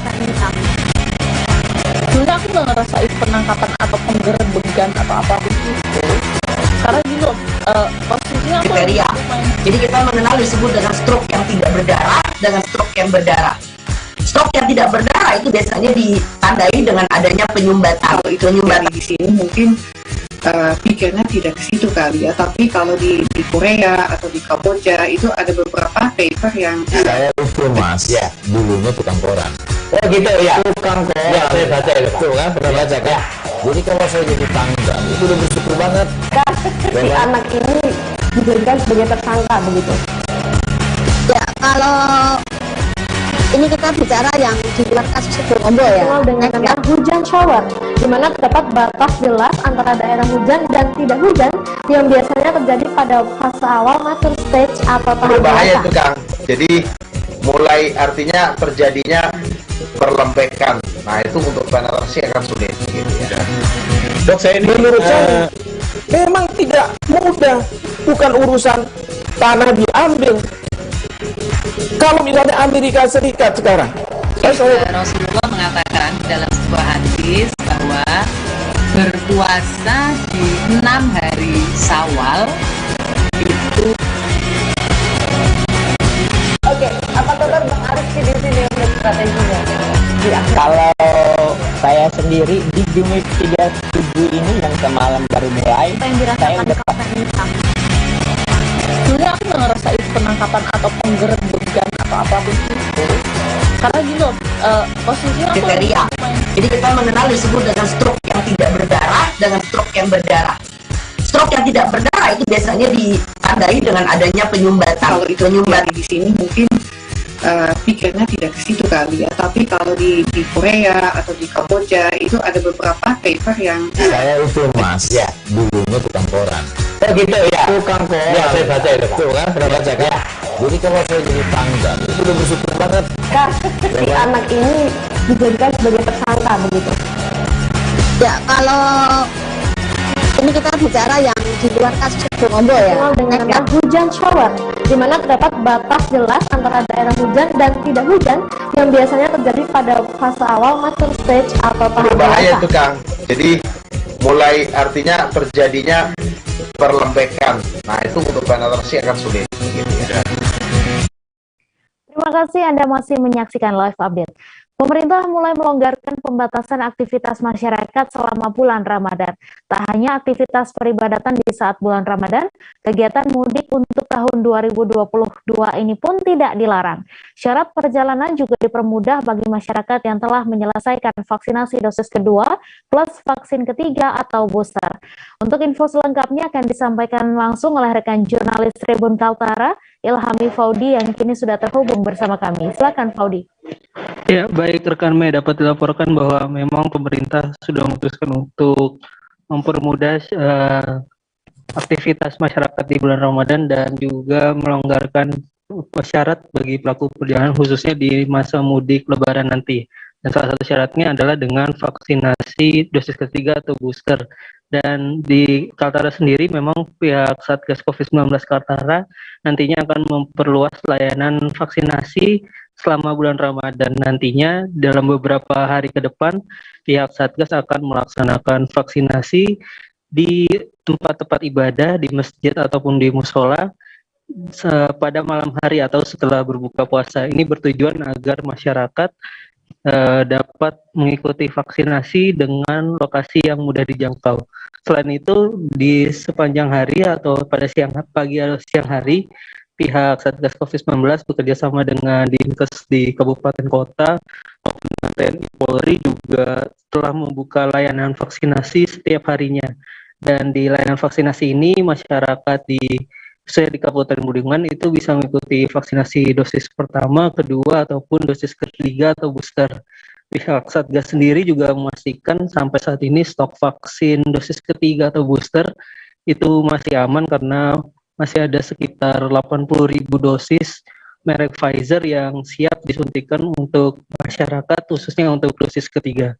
Sehingga pihak pemerintah ini berharap masyarakat bisa mengikuti vaksinasi dosis ketiga atau booster yang memang sudah menjadi syarat bagi pelaku perjalanan di masa mudik mendatang.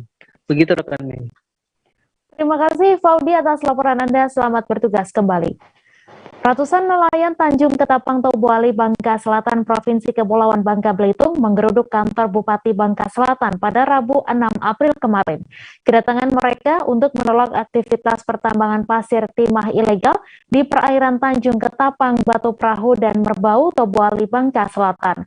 Untuk info selengkapnya akan disampaikan langsung oleh rekan jurnalis Bangka Pos, Yuranda, yang kini sudah terhubung bersama kami. Silakan Yuranda.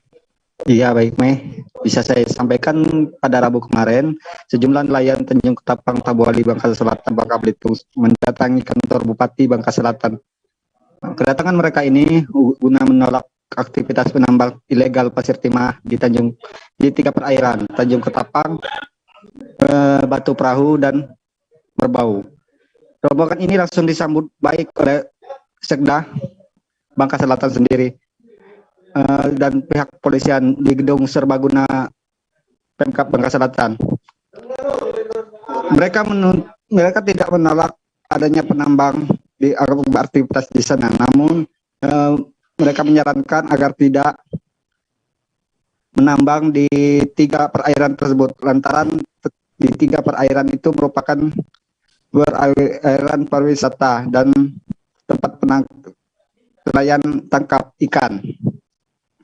Sementara itu pihak pemerintah juga menyampaikan mereka hanya memfasilitasi nelayan menyampaikan aspirasinya ke pihak PT Timah, sehingga permasalahan ini masih dikumpulkan dan nantinya akan dibahas melalui musyawarah yang dihadiri oleh pihak masyarakat sendiri.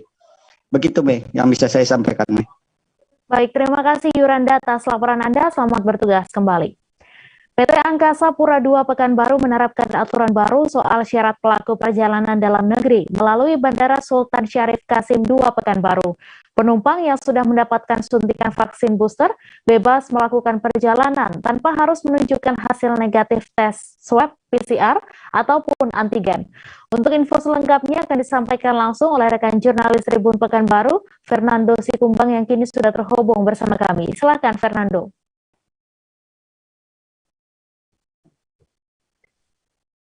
Oke, Mei, selamat sore Tribuners semua. Oke, pihak Bandara Sultan Syarif Kasim II Kota Pekanbaru bertanggal 5 April kemarin sudah menerapkan aturan yang disampaikan oleh Satgas Penanganan COVID-19 di nasional dan juga surat edaran dari Kementerian Perhubungan terkait regulasi baru bagi para calon penumpang untuk penerbangan domestik di Bandara Sultan Syarif Kasim II, Sultan Syarif Kasim II, Tribuners. Dan satu aturan yang baru yaitu bagi para calon penumpang yang sudah mendapat suntikan vaksin booster, mereka bebas, artinya tidak harus untuk memperlihatkan hasil dari tes swab PCR dan juga hasil swab antigen.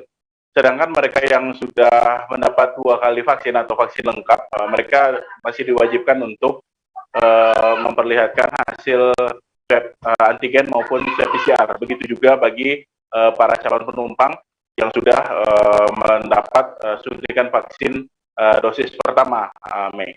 Sementara untuk bagi calon penumpang yang sama sekali belum mendapat suntikan vaksin, mereka harus menyertakan dokumen dari surat dokter yang menyatakan bahwa mereka saat ini masih belum bisa mendapatkan suntikan vaksin, Mei.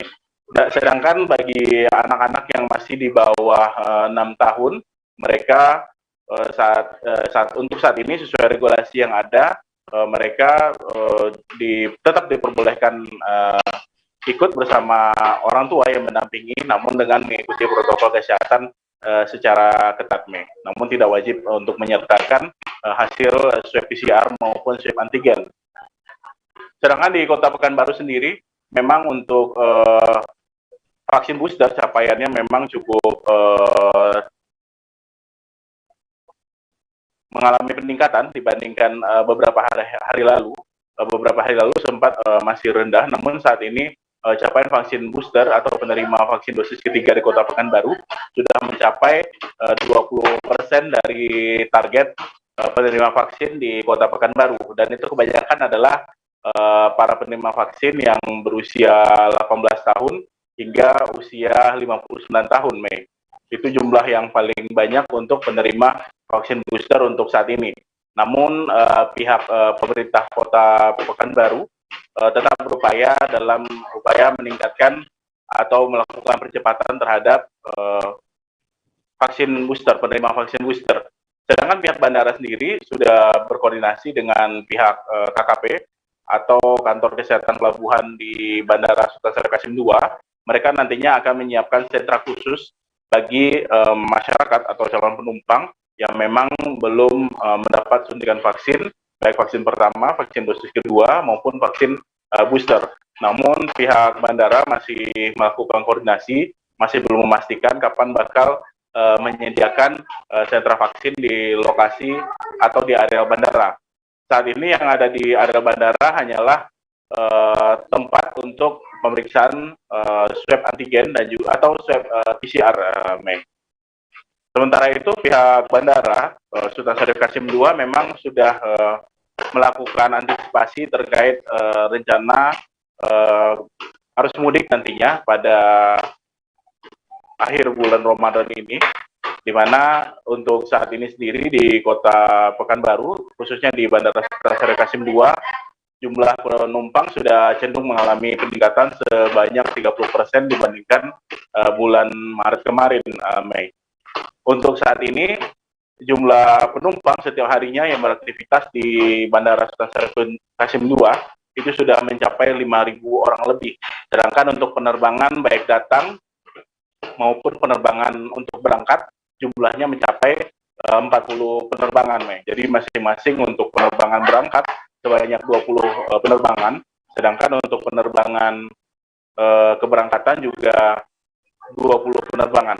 Dan pihak bandara sendiri sudah melakukan koordinasi dengan pihak terkait untuk persiapan jelang menghadapi puncak mudik lebaran nantinya. Karena memang diprediksi pada tahun ini kondisi jumlah penumpang diprediksi bakal mengalami peningkatan dibanding pada tahun sebelumnya. Karena memang kebijakan yang dikeluarkan oleh pemerintah pada saat ini memang cenderung lebih mengalami kelonggaran dibandingkan pada kebijakan pada musim mudik tahun 2021 lalu, Mei.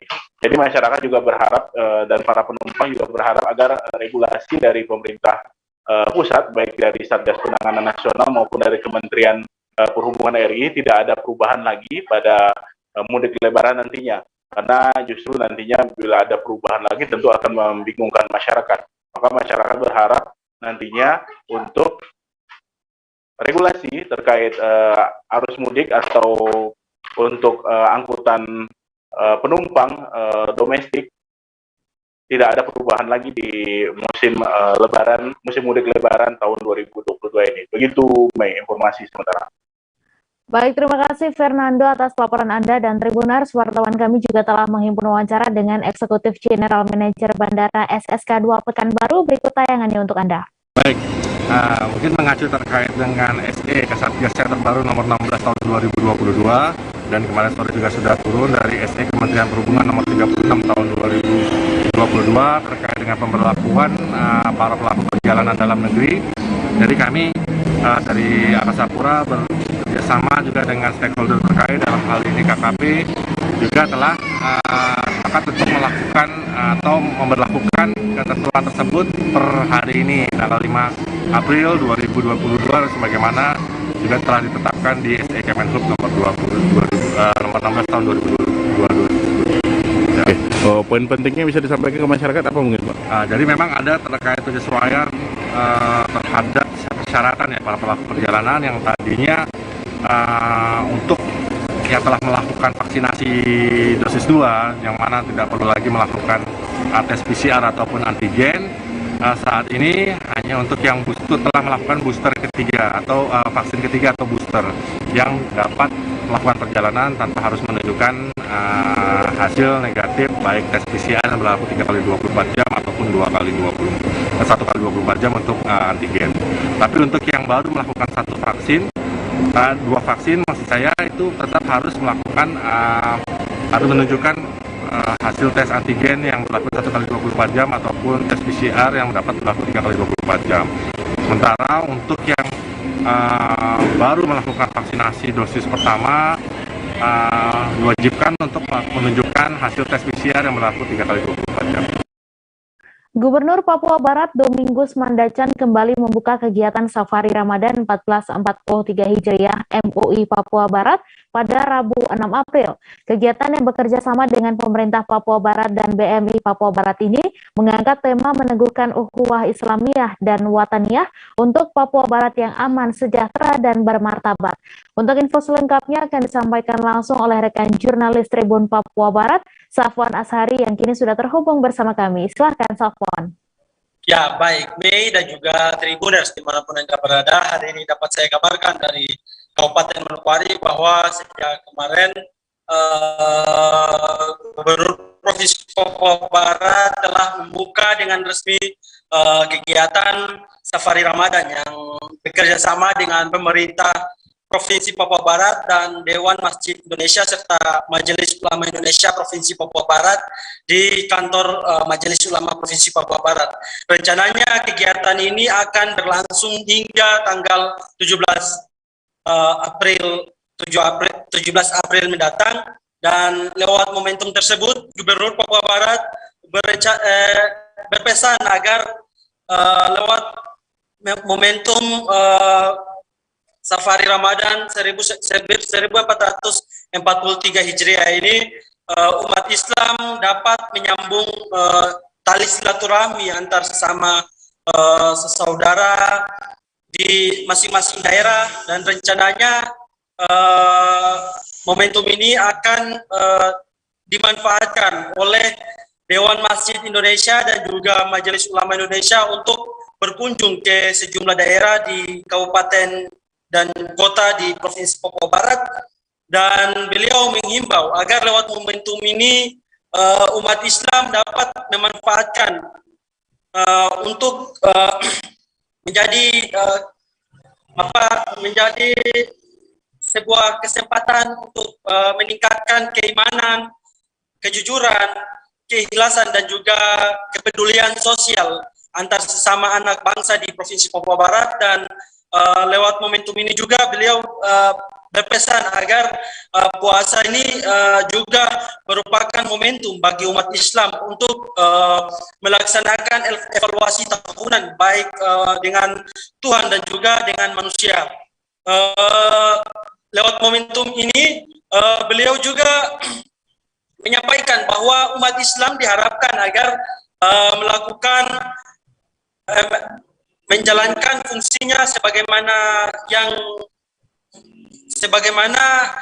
menjadi manusia seutuhnya, yang mana manusia seutuhnya itu dia bisa menjaga dan memelihara bumi dan seisinya, sebagaimana beliau menyampaikan bahwa umat Islam adalah khalifah di muka bumi. Dan selain itu, Ketua MUI Provinsi Papua Barat Kiai Haji Ahmad Nasrau juga menyampaikan bahwa sesuai dengan tema di atas, ukhuwah Islamiyah yang mengandung arti Ramadan ini merupakan momentum untuk antar sesama umat Muslim untuk selalu menjalin hubungan antar sesama umat Muslim di Provinsi Papua Barat. Selain itu, lewat momentum ini juga ada topik yaitu mengangkat ukhuwah wataniyah yang mana mengandung arti untuk menjalin hubungan antar sama anak bangsa di Provinsi Papua Barat itu sendiri. Begitu, Baik, terima kasih Safwan atas laporan Anda. Selamat bertugas kembali. Informasi tadi sekaligus menutup perjumpaan kita dalam live update hari ini. Tribuners, lantaran masih di tengah pandemi, kami kembali mengingatkan untuk selalu menerapkan protokol kesehatan dimanapun Anda berada. Saya Mesa Desirait beserta kru yang bertugas pamit. Terima kasih dan sampai jumpa. Jangan lupa like, subscribe, dan share ya!